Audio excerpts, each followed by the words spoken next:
jueves 7 de agosto. Amigas y amigos, bienvenidos a Portavoz Noticias.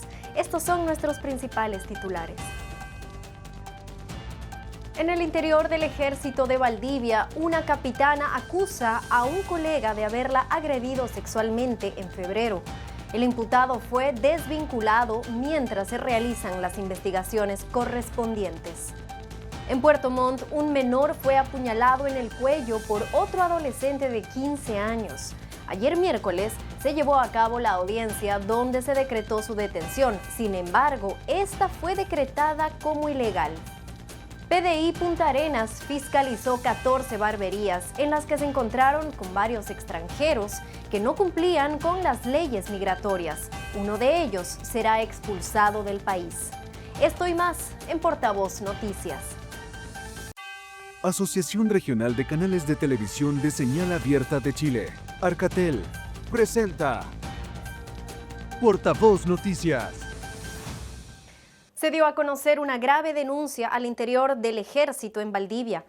Una capitana acusa a un colega del mismo rango de haberla agredido sexualmente en el campo militar de esa ciudad. El acusado, identificado como Capitán F, habría asistido a una fiesta el 9 de febrero junto a otros uniformados. En el transcurso de la noche, la denunciante declaró que estaba muy mareada y que tiene escasos recuerdos de lo que pasó después de retirarse de la discoteca, asegurando que despertó mientras estaba siendo abusada. La defensa del acusado presentó cámaras de seguridad, testigos, evaluaciones médicas que refutan el estado de ebriedad y cuestionan el informe ginecológico presentado por el abogado de la denunciante. Por su parte, el ejército confirmó que el imputado fue separado de sus funciones y desvinculado el 4 de junio. Permanece en prisión preventiva mientras se investiga el caso.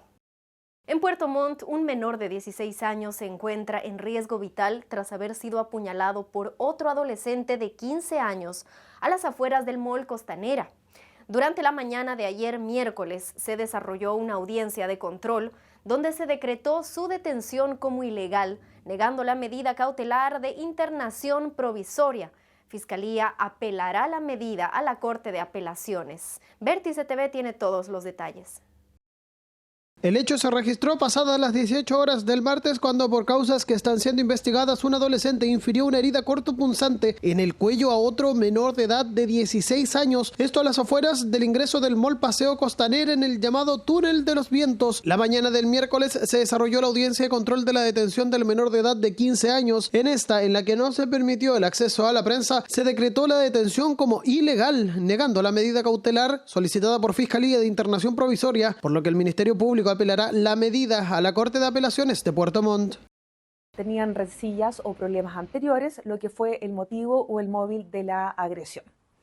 En este contexto, dado la gravedad de los hechos, la pena asignada al ilícito, el lugar en donde ocurre estos hechos, el Ministerio Público consideró solicitar la medida cautelar de internación en un centro cerrado respecto de este adolescente. Medida que fue rechazada por el juez de garantía por considerar que con un arresto domiciliario total, con la prohibición del imputado de acercarse a la víctima, a testigos y una sujeción a un programa, se cumplen las necesidades de cautela de peligro para la seguridad de la sociedad. Solicitamos la internación de este adolescente en atención a los elementos que nos proporcionó Carabineros. Específicamente que existían 2 testigos presenciales de estos hechos que declararon que vieron al imputado agredir con esta arma cortopunzante a la víctima. En segundo lugar, existen elementos fílmicos que establecen la secuencia ex antes de la agresión y post-agresión. Por otro lado, el alcalde de Puerto Montt solicitó al gobierno actuar con una mayor dureza ante los hechos de violencia vinculados principalmente a menores de edad en el centro de la ciudad, calificando que estas situaciones han tocado fondo en la comuna. Desde el municipio hemos interpuesto querellas en todos los casos en que hemos podido representar a las víctimas. Sin embargo, este aumento de la violencia juvenil evidencia que el sistema está fallando. Solicitamos al Servicio de Protección Especializada a la Niñez y Adolescencia que asuma su responsabilidad y adopte las medidas reales de contención. A la Seremi de Seguridad que garantice una coordinación efectiva con acciones preventivas concretas para frenar estos hechos delictuales, herramientas a los municipios y una solución urgente respecto a los hogares que hoy funcionan como foco de contagio delictual. Se espera que en las próximas jornadas sea la Corte de Apelaciones de Puerto Montt quienes revisen la medida cautelar aplicada al adolescente detenido, mientras el menor de 16 años que fue apuñalado permanece internado en el hospital regional en riesgo vital. Policía de Investigaciones fiscaliza barberías en Punta Arenas. Detectaron a 8 extranjeros que incumplían leyes migratorias, por lo que serán denunciados al Servicio Nacional de Migraciones. Uno de ellos había sido condenado en el país. Se solicitó su expulsión. ITV Patagonia nos cuenta más. La Policía de Investigaciones realizó un operativo en 14 barberías de Punta Arenas, instancia donde 8 personas extranjeras fueron detectadas infringiendo las leyes migratorias, por lo cual serán denunciadas al Servicio Nacional de Migraciones. Entre las infracciones detectadas se encuentra el realizar labor remunerada sin autorización e ingresar al país por un paso no habilitado, además de un ciudadano colombiano que había sido condenado en el país, por lo que se decretó su expulsión, la cual fue notificada por parte de los detectives.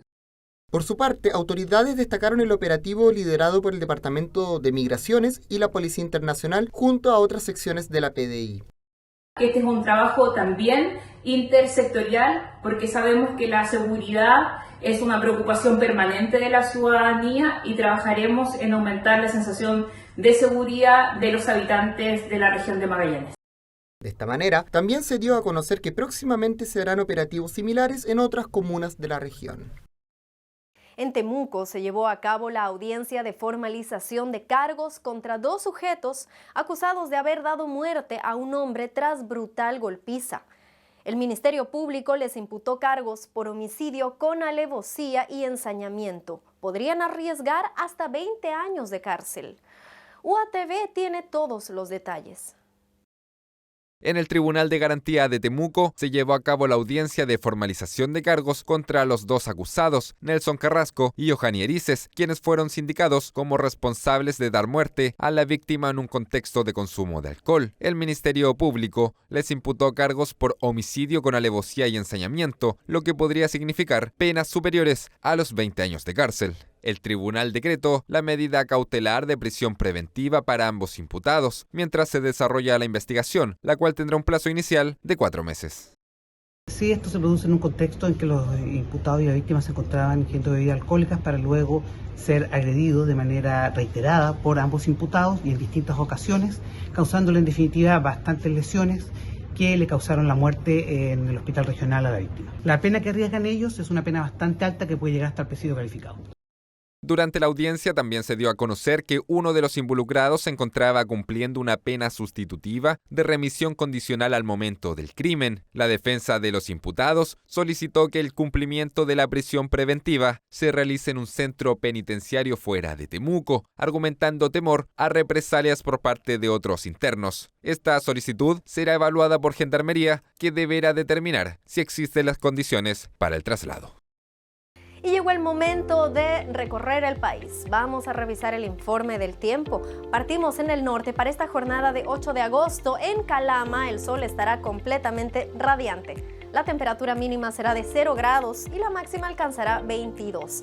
En Copiapó, el sol radiante, también cielo completamente despejado. La temperatura mínima será de 9 y la máxima alcanzará los 19 grados. Sin embargo, como pueden ver en Cartagena, el cielo estará cubierto en su totalidad. La mínima de 8 y el termómetro llegará a 13 grados como temperatura máxima. En Temuco sale el sol. Completamente despejado el cielo, pero la temperatura más baja será de 0 grados. La máxima alcanzará los 18. Y seguimos revisando en Punta Arenas, el cielo estará cubierto en su totalidad. Temperaturas bajas, la mínima de 3 y la máxima alcanzará simplemente los 8 grados. Veamos cómo estarán otras ciudades del país y después hacemos una pausa, pero es muy breve. Tenemos más aquí en Portavoz Noticias.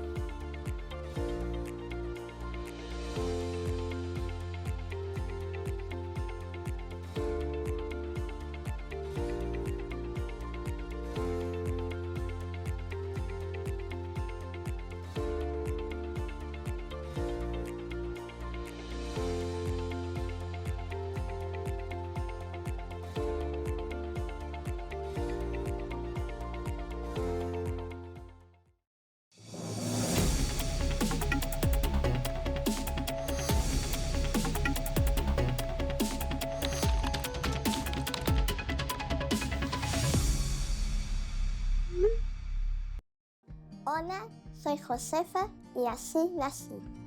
He tenido que pasar por muchas operaciones y aún me quedan 8 años de tratamiento. Pero ¿sabe qué? Vale la pena. Con la ayuda de Fundación GANS, niños y niñas como Josefa pueden rehabilitarse para comer, hablar, sonreír y hasta cantar. Haz tu aporte en unidosporunasonrisa.cl.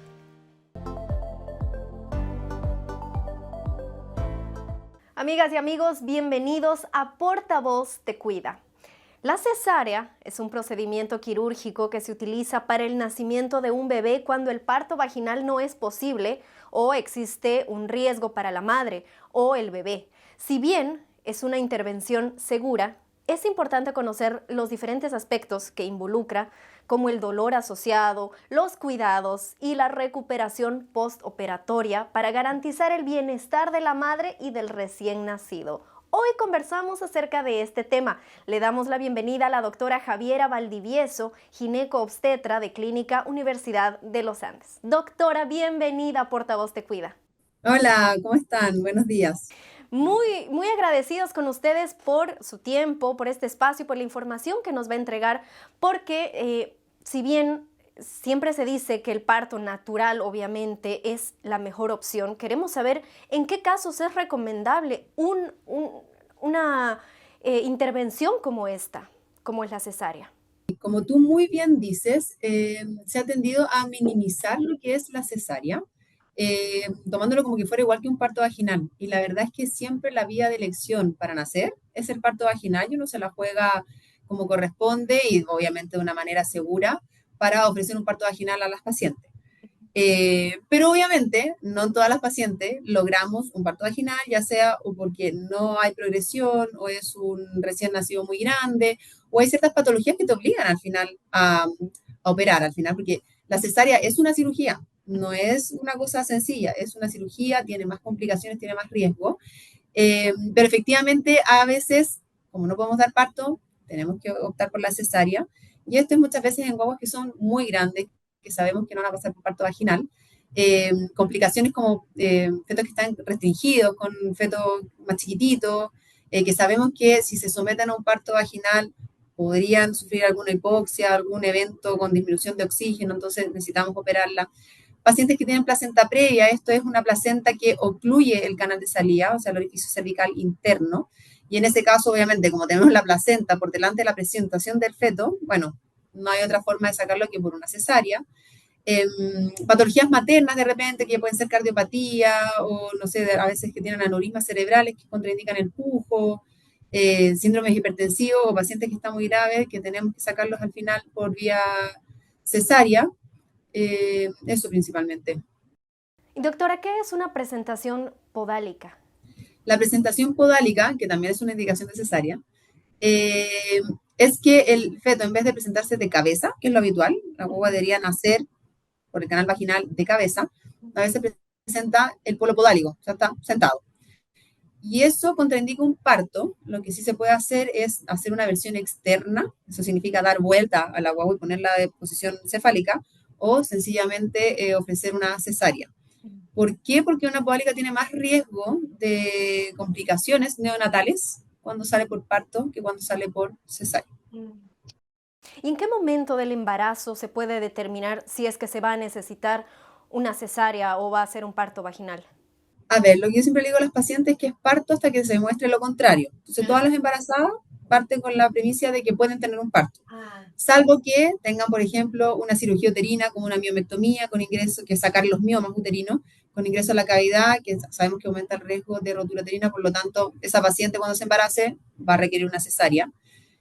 O pacientes con condiciones médicas como cardiopatías muy severas o aneurismas cerebrales que de repente te indican una cesárea de entrada. Y eso uno sabe que esa paciente va a tener una cesárea. Pero si no es según lo que vaya evolucionando durante el embarazo, o sea, si tenemos, el embarazo va todo normal, incluso iniciamos un trabajo de parto, se va dilatando bien, pero se queda pegado en 5 centímetros de dilatación, 5 centímetros de dilatación, 5 centímetros de dilatación por largas horas, a pesar de que uno hace las maniobras necesarias para permitir la progresión del trabajo de parto, bueno, uno termina operando porque ese recién nacido no quiere nacer por vía vaginal, entonces hay que sacarlo por cesárea. y de repente el embarazo va fisiológico, las 35 semanas se nos descompensa, la paciente puede convulsionar, que hace una eclampsia, por ejemplo, se indica la cesárea. Entonces para eso sirve el control del embarazo, para ir evaluando distintos riesgos que se pueden ir presentando y cosas que te podrían ir indicando una cesárea, como patologías tanto fetales como patologías maternas que contraindiquen un parto. ¿Y por qué, doctora, si es una intervención quirúrgica, si es una operación, las madres tienen que estar conscientes durante la cesárea? Porque tienen que estar conscientes durante el procedimiento. Sí. Bueno, porque el nacimiento de un hijo es lo más lindo que te puede pasar en la vida. Entonces la idea es poner una anestesia que te permita estar consciente pero no sentir el dolor.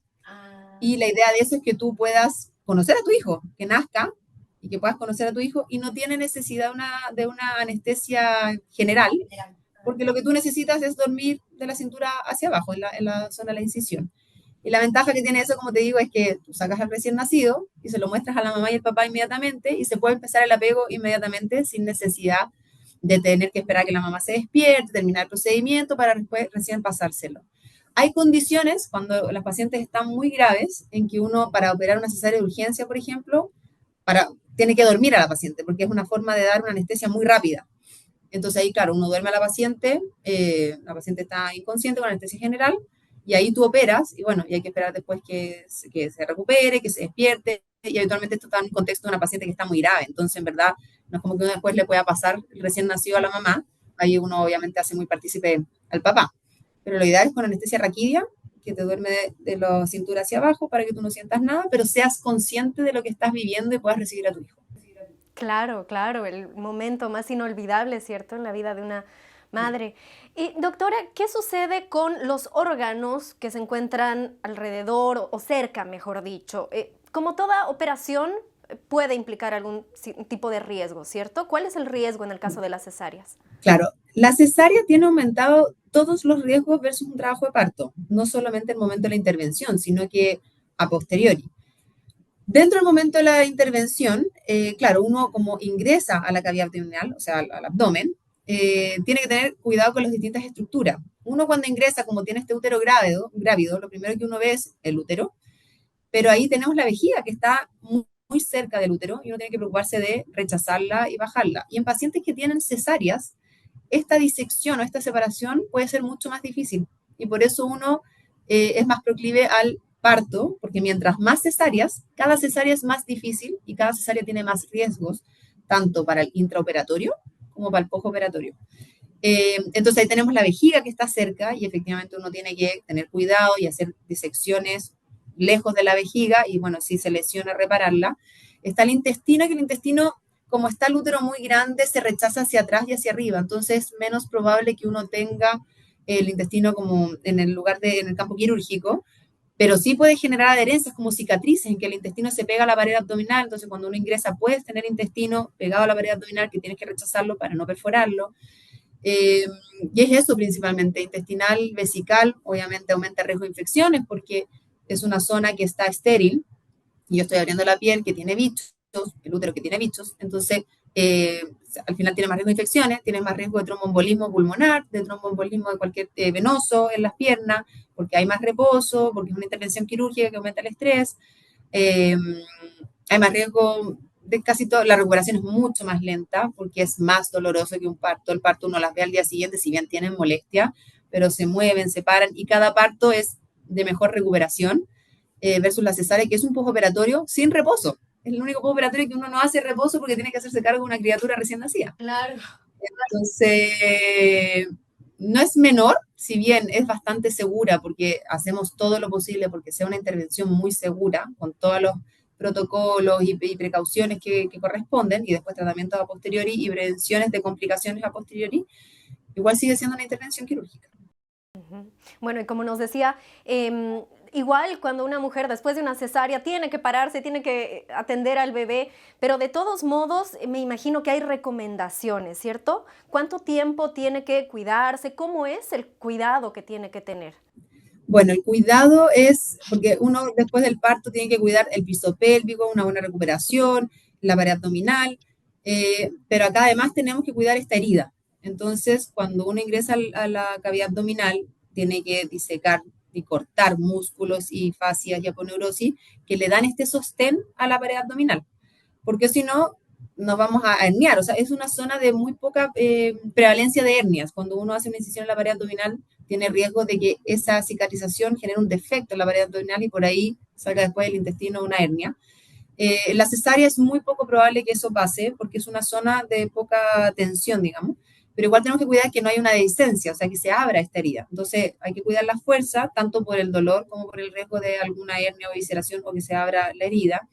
La herida habitualmente, los cuidados son pocos porque tenemos dos opciones, o poner como un apósito que se moja, qué sé yo, o un apósito que tiene como una telita impermeable. Entonces uno le pone eso a la mamá y con eso se pueden duchar y pueden hacer todas las cosas normalmente. Después uno a las 2 semanas o a la semana lo retira y ahí se ve la herida y ya está cicatrizada. Entonces la herida requiere de pocos cuidados porque básicamente es como, no toques eso y no pasa nada. Y si queda con otra cosa que puede ser, no sé, o Steri-Strip o una telita no necesariamente impermeable, claro, y la idea es mantenerla limpia y va a cicatrizar a la semana, va a estar más o menos cicatrizado. Después hay que revisar los puntos, si es que uno le pasa los puntos, si es que hay que retirarlos o no. Entonces hay que estar atenta a las infecciones, a la secreción de fluido. Hay una cosa que se llama seroma, que es como acumulación de líquido en la herida, producto de la grasita secreta de este líquido, y a veces se acumula y eso molesta y hay que drenarlo. Entonces los cuidados son bien básicos, la verdad, no, pero la recuperación es un poco más lenta porque hay que esperar que esta pared abdominal cierre antes de reiniciar las actividades habituales o ejercicios, por ejemplo. Claro. Doctora, le queremos agradecer muchísimo por la información que nos acaba de entregar, que es tan importante, y para hacer que todo el proceso de embarazo y después el nacimiento del bebé sea lo mejor posible, lo más placentero posible, lo más saludable para la madre y para el bebé. Le agradecemos muchísimo. Muchísimas gracias por esta instancia. La cesárea de repente o se ningunea o se demoniza, entonces no hay nada mejor que tomar una decisión bien informada. Claro. Así que muchas gracias por la instancia. Gracias a usted. Agradecemos nuevamente a toda la gente que nos espera siempre en este espacio que es Portavoz Te Cuida, y a la doctora Javiera Valdivieso, gineco-obstetra de la Clínica Universidad de los Andes. Esto fue Portavoz Te Cuida.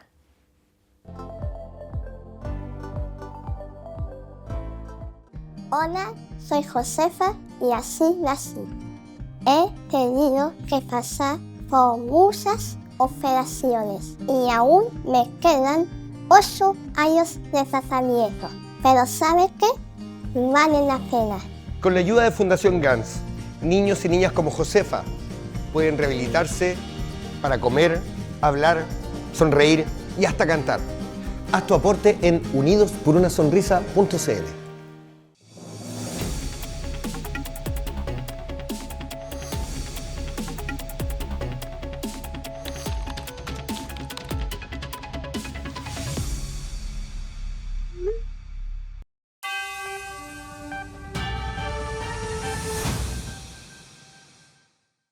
Estamos de vuelta en Portavoz Noticias y tenemos más información para compartir con ustedes. El alza en la cuenta de la luz probablemente es un tema de preocupación en su familia.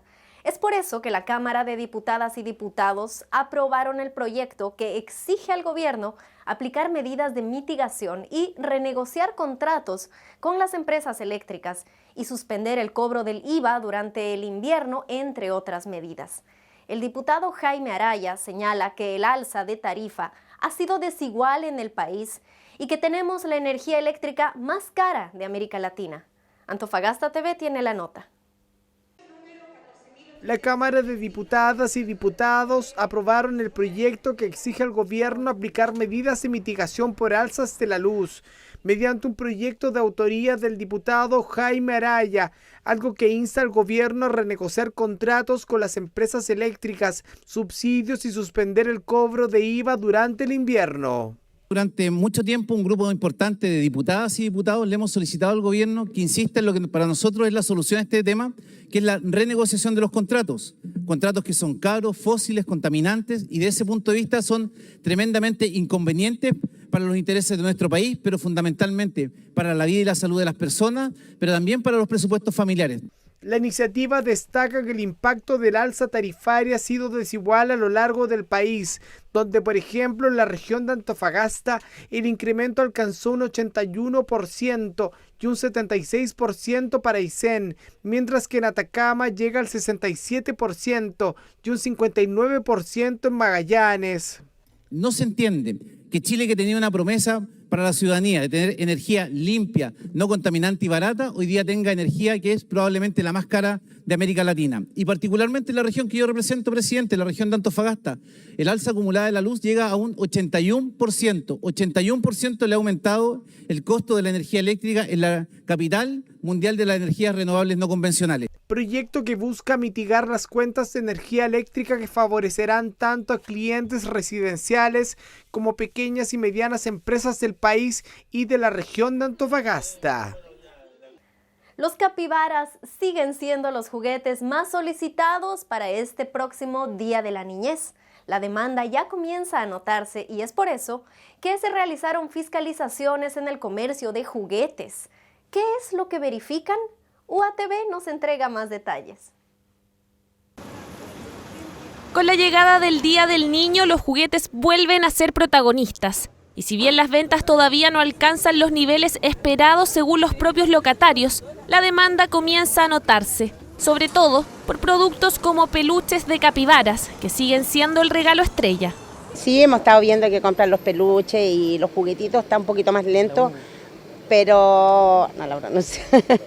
Hay hartos juguetes. Me alegra que hayan venido y hayan encontrado todo bien, eso da un buen, digamos, una buena información, impresión para la comunidad. Ya siempre tratamos de nuestros socios exigirle que ellos mantengan, ¿cierto?, lo que compran, que sea algo que no sea dañino. A raíz de la alta demanda durante estos días de diversos juguetes, se iniciaron fiscalizaciones en los comercios que ofrecen estos productos. Lo que se revisa es principalmente el etiquetado, que tenga a la vista el rango etario y que no sean nocivos para la salud. Durante las 36 fiscalizaciones que se han llevado a cabo en la Araucanía, son principalmente los malls chinos los que suelen infringir estas normativas. Principalmente nosotros nos vamos fijando del correcto rotulado, que esté en español, donde se indique, por ejemplo, el origen del juguete, para la edad para la cual está diseñado el juguete, que no contenga partes pequeñas como pilas botón, y si las contiene que estén bien aseguradas, de tal forma de que no tengan acceso el niño o la niña. Las infracciones que vamos generando tienen que ver con el rotulado de los juguetes, ya que muchos son de origen chino y nosotros lo que hacemos es mandamos a bodegaje a estos juguetes para que puedan luego darnos cuenta del correcto rotulado, tanto del origen, la edad para la cual son diseñados los juguetes y la composición físico-química de los mismos. Y eso básicamente lo hemos encontrado en mall chino o supermercados de estas características donde no han rotulado correctamente los elementos. Las fiscalizaciones continuarán toda la semana y autoridades hicieron un llamado a preferir productos en comercios establecidos y revisar siempre que los juguetes estén certificados y cumplan con la normativa vigente. Y hasta aquí llegamos con la información en Portavoz Noticias. Les agradecemos por informarse junto a nosotros. Recordarles que nos pueden seguir en nuestras redes sociales y también pueden volver a revisar el contenido en portavoznoticias.cl. Nos volvemos a encontrar mañana. Asociación Regional de Canales de Televisión de Señal Abierta de Chile, Arcatel, presentó Portavoz Noticias.